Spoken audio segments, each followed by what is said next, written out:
Once upon a time, in a bright green jungle, there lived a little elephant named Elley. Elley had big ears, a tiny trunk, and the kindest heart in the jungle. One sunny morning, Elley was walking near the river when she saw a small monkey crying. "My banana fell into the water," the monkey sobbed.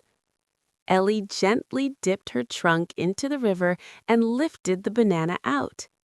"Here you go," she smiled.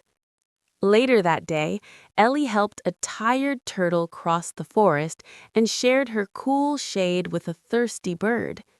Every animal felt happy and safe around Elley.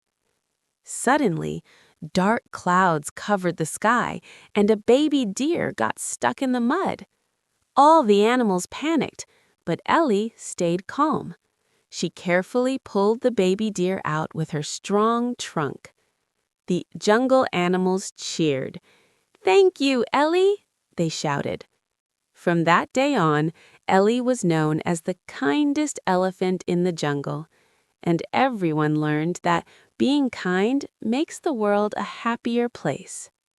Moral: kindness makes everyone stronger.